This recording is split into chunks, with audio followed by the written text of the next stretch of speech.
bagaimana cara kita mengumpulkan mengumpulkan literatur-literatur terkait untuk mendukung teori terkait dengan riset yang akan kita lakukan ya.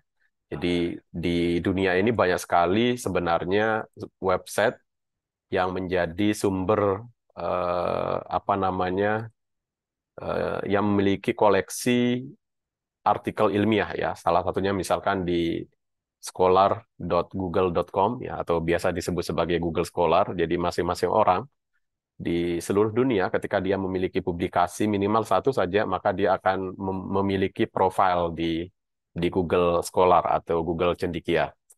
Di tempat lain juga banyak. Jadi salah satu yang kalau yang Google Scholar ini relatif mudah ngisinya ya. Kita bisa isi sendiri selain Google juga mengisi secara otomatis.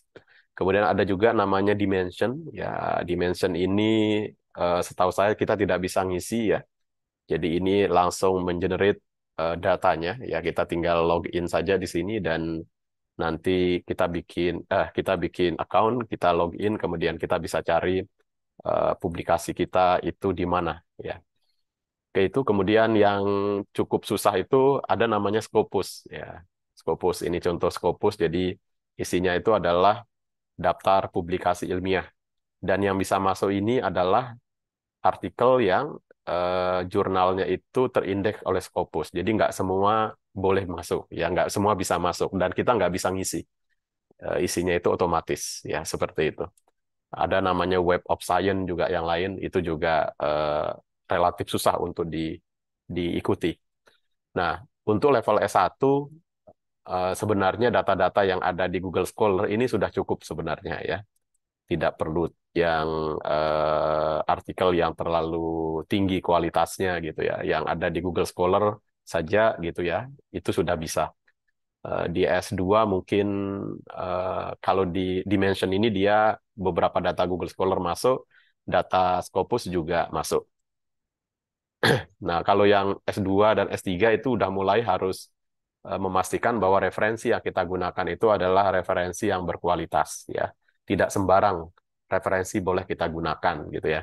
Bisa jadi nanti kalau Anda gunakan merujuk ke referensi tertentu, ternyata kita tahu bahwa yang kita rujuk itu ternyata kualitasnya rendah, bahkan lebih rendah misalkan daripada produk yang akan kita hasilkan. Sehingga itu diharapkan untuk ditinggalkan gitu ya. Nah, selanjutnya itu adalah kita sebenarnya bisa ini kumpulkan satu persatu ya, satu persatu artikel ini, kemudian kita masukkan ke database kita. Jadi nanti Anda perlu mendownload namanya Mendeley ya. Ya, ini Mendeley ini semacam apa namanya perpustakaan lokal kita yang isinya itu adalah apa namanya yang isinya itu adalah artikel-artikel yang baik yang kita miliki maupun punya orang ya. Kita bisa isi. Ini contohnya ini ada library ya. Nah, kalau udah ada library-nya di sini, beberapa, sebagian besar PDF-nya juga tersimpan di sini. Kita bisa baca, kemudian kita juga bisa kutip nanti ketika kita melakukan penulisan ilmiah. Ini contohnya, kalau udah nyampe sini, nanti kalau Anda nulis di Word dan sebagainya, itu sangat mudah untuk melakukan pengutipan ya. Ini contohnya, ini untuk publikasi saya sendiri ada di sini, dan seterusnya. Nah, kita idenya itu adalah bagaimana caranya data-data yang ada yang berasal dari Google Scholar atau di publication atau dari Dimension atau dari Scholar ini itu bisa kita pakai, kita ambil ya, kita ambil kemudian kita taruh di data kita, database kita misalkan di Mendeley. Sebelum kita taruh di sini kita bisa sorting kira-kira yang sesuai dengan tema kita itu apa. Nah, contohnya misalkan ini saya akan tunjukkan kepada Anda bagaimana cara cepat ya untuk mencari eh, artikel-artikel yang kita inginkan. Ya, kalau dulu kan kita buka google.com kemudian tulis apa namanya, kita tulis temanya ya, maka nanti akan ada banyak artikel. Atau kita juga bisa menggunakan Google Scholar di sini ya. Kita bisa cari tema tertentu, misalkan saya misalkan akan cari mangrove misalkan. Itu juga bisa, maka semua artikel terkait dengan mangrove itu akan ada di sini, ya. Nah, cuman Anda perlu waktu untuk memindahkan data ini ke database kita nantinya. Nah, ini memerlukan waktu saya kira dan analisisnya agak susah sehingga ini alhamdulillah ada fasilitas ya, ini punyanya Harzing.com ya, untuk mengambil artikel-artikel tadi sesuai dengan maunya kita ya. Di sini saya sudah unduh. Ini kita akan lihat di sini. Nah, ini. Jadi contohnya misalkan ini saya hapus dulu karena saya ingin menunjukkan bahwa kita bisa memulai dari nol di sini ya. Ini Harzingnya, kira-kira modelnya seperti ini. Kemudian kita bisa banyak sekali fasilitas di sini. Salah satunya misalkan kita bisa isi Google Scholar yang paling gampang kita pilih. Kemudian kita bisa cari orang tertentu sebenarnya di sini ya. Kalau kita udah target orangnya, kita tulis saja misalkan di sini namanya siapa ya. Maka kalau kita udah tulis namanya tertentu di sini, maka artikel yang ditulis oleh orang ini saja yang akan masuk nantinya. Kemudian kita juga bisa tentukan nih tahunnya, ya periode artikelnya tahun berapa sampai periode berapa. Kemudian eh, publikasi ya, nama publikasinya apa. Nah, ini maksudnya misalkan kalau dia jurnal, nama jurnalnya. Bisa juga dengan ISSN. ISSN ini International Serial apa kepanjangan ya. Jadi ini nomor nomor apa namanya publisher internasional. Kemudian kita juga bisa menulis nama judul judul artikelnya gitu ya. Atau kita juga cukup menulis keywordnya ya. Nah, di sini saya akan menunjukkan yang paling gampang aja. Ini semuanya tidak saya isi itu karena saya ingin fokus kepada keyword ya. Keywordnya apa? Kata kuncinya apa? Misalkan saya ingin mangrove ya. Kalau dia berbahasa Inggris maka nanti keyword yang akan muncul itu hanya semua artikel yang muncul itu adalah yang berbahasa Inggris saja. Misalkan mangrove and remote sensing ya. Jadi ada dua apa namanya? Ada dua keyword di sini yang akan kita pakai. Kemudian di sini jumlah artikel yang akan kita download itu berapa. Dan ini sangat memudahkan sekali ya. Kalau kita lakukan secara manual akan sangat susah sekali kita mengumpulkan artikel yang jumlahnya sedikit banyak ini ya. Di misalkan 100 di sini ya. Kemudian ini citation-nya bisa kita isi, patennya enggak usah saja di sini.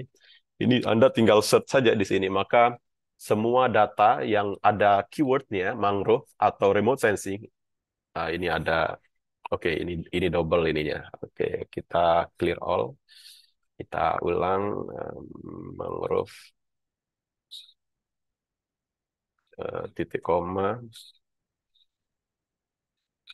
kemudian kita search ya. Ini sangat cepat sekali ya. Jadi kita sudah punya banyak sekali artikel sejumlah 100 dan ini adalah artikel-artikel kalau kita lihat ranknya ini adalah artikel 100 terbaik di dunia ya.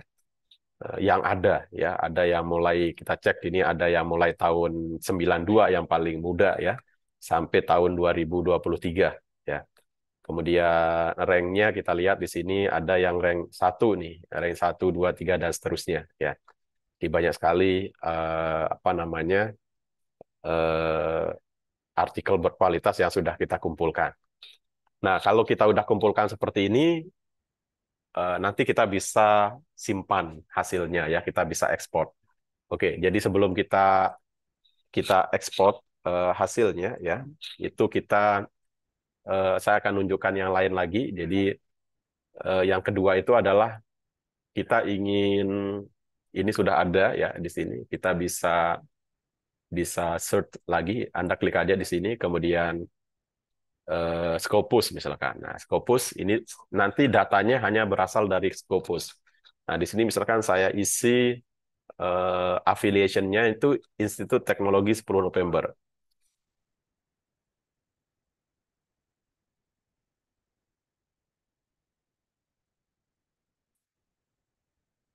Nah, ini artinya bahwa saya hanya akan mengambil publikasi yang ditulis oleh orang yang berasal dari Institut Teknologi 10 November.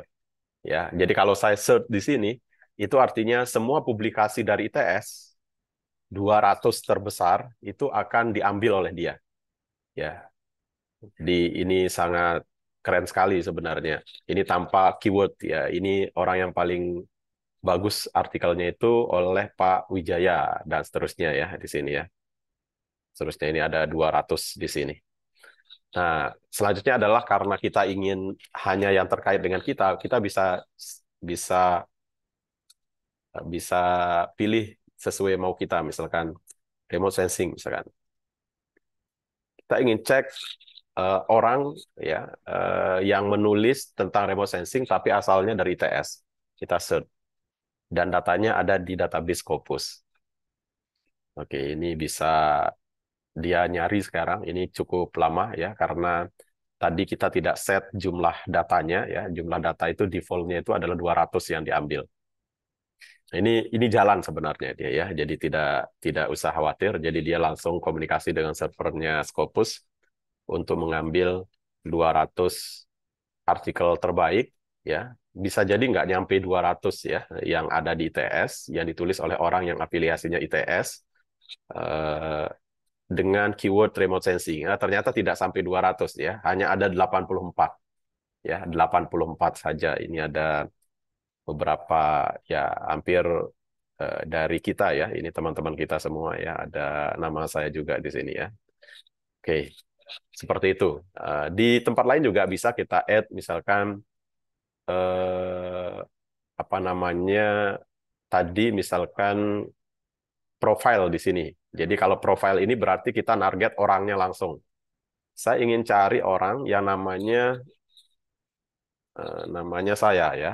Saya tulis find profile. Sorry, dia ke sini ternyata. Oke. Find profile namanya ini, ternyata ini dia orangnya. Oke. Muncul. Oke. Saya akan cari orang yang namanya lalu Muhammad Jelani, profilnya di Google Scholar. Publikasinya apa? Ini ada. Ternyata orang ini sudah punya publikasi 192 di Google Scholar ya. Banyak banget ya. Jadi kita bisa download semuanya. Oke, itu yang bisa kita lakukan. Kemudian selanjutnya adalah Anda bisa ekspor datanya ya. Kita mau ekspor data yang mana? Misalkan yang akan kita ekspor itu adalah yang paling atas nih, yang paling atas saja ya, ada 84. Ini klik kanan saja, kemudian ekspor ya. Kemudian kita ekspor.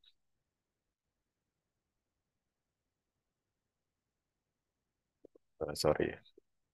Nah, kita akan ekspor datanya. Nah, ekspornya pakai zip ini ya. Zip result, kemudian ini banyak sekali tipenya datanya.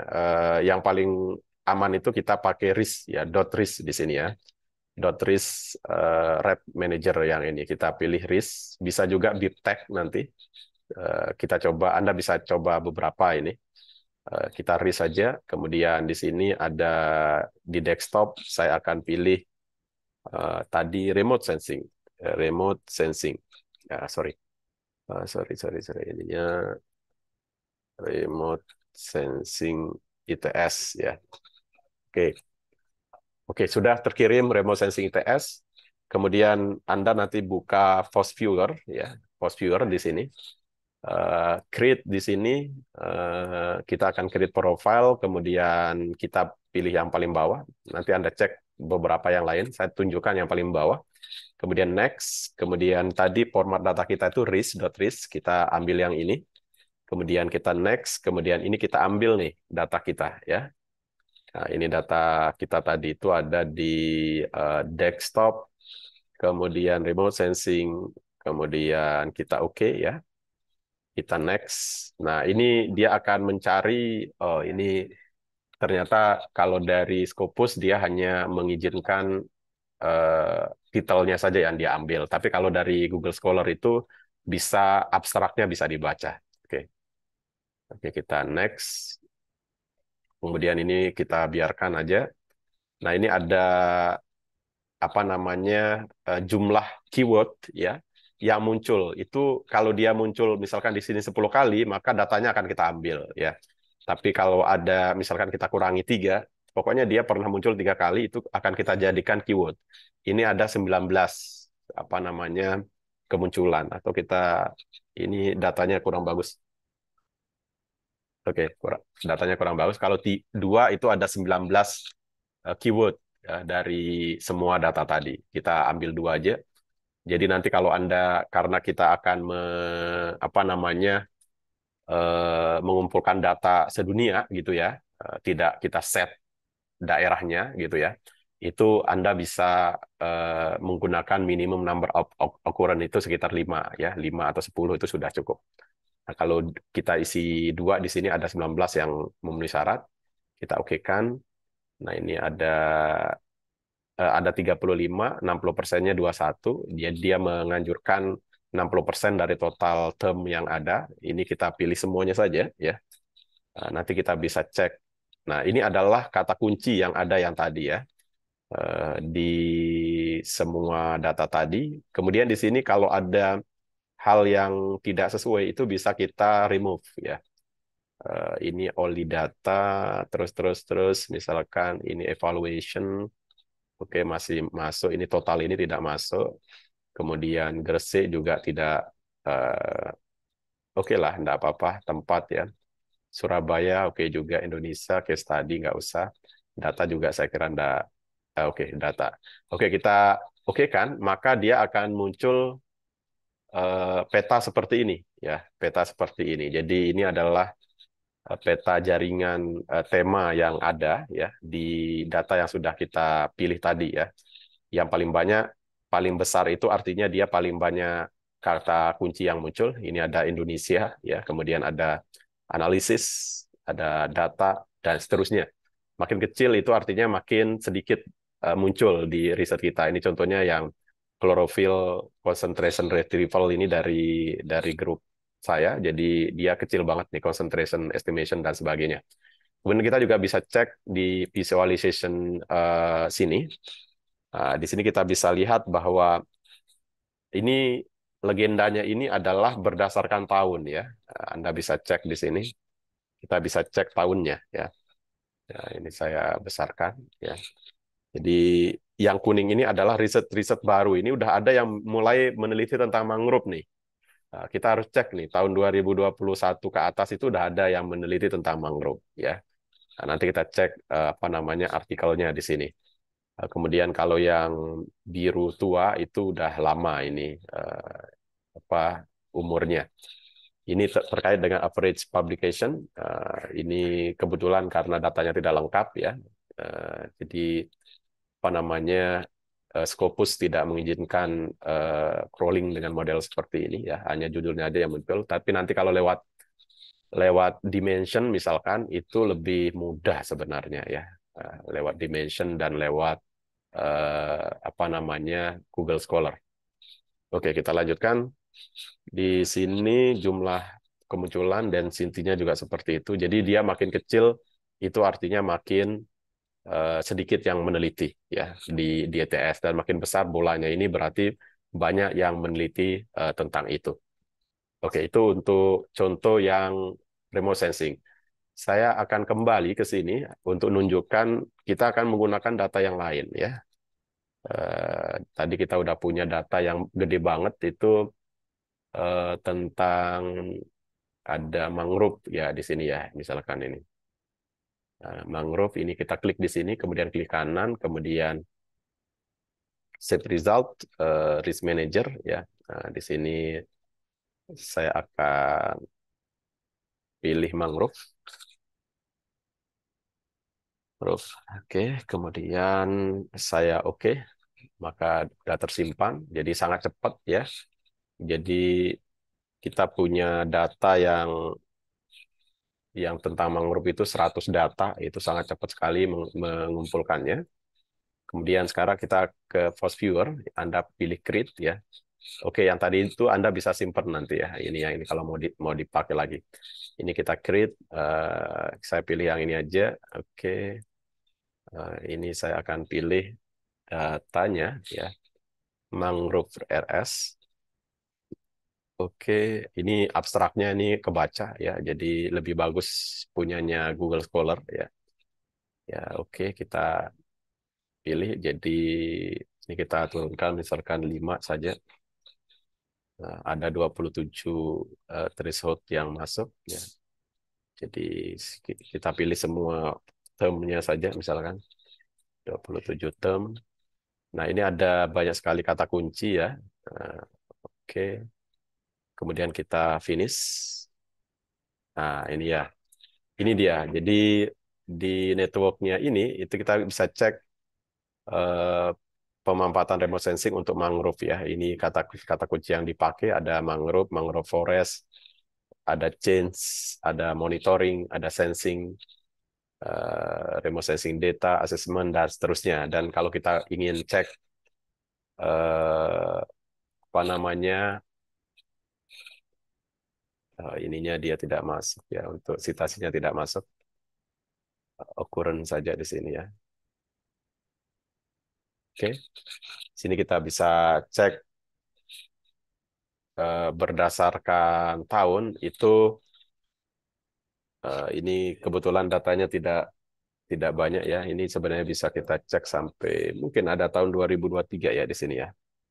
Eh, oh, ternyata ada data sampai 2023 ya. Ini bisa kita cek 2004 mungkin ada yang udah terbit oh tidak ada 2022. Oke, ini kita bisa cek mungkin ada yang kecil banget. Oke. Kita bisa cek datanya ya nanti ya. Ini contohnya. Jadi ini datanya agak tidak lebar ya. Jadi yang baru-baru itu berarti ini riset tentang mangrove ini sempat terputus ya di tahun sekitar 2023 ya. Kita bisa cek di sini tentang mangrove. Dia paling tua sebenarnya ada 2023 ini ya. Cuma tidak banyak ya. 2023, kemudian 2022, 2021 ya. Oke. Paling tua itu 92 ya. Kita bisa cek ini yang 2015 ke sini itu tema-temanya adalah tentang ini yang kuning. Eh, Jadi monitoring mangrove forest change ya menggunakan eh, metode penginderaan jauh. Oke, saya kira itu ya. Jadi nanti kita bisa cek eh, apa namanya tema-tema yang akan kita masuki ya. Jadi sebenarnya itu makin kecil datanya ini itu berarti yang riset di situ makin sedikit ya sehingga sebenarnya peluang kita untuk masuk ke bidang itu lebih lebih lebih longgar ya. Jadi kalau yang udah gede-gede ini berarti dia banyak orang yang menggunakan keyword kita untuk masuk ke bidang itu lebih lebih lebih longgar ya. Jadi kalau yang udah gede-gede ini berarti dia banyak orang yang menggunakan keyword itu.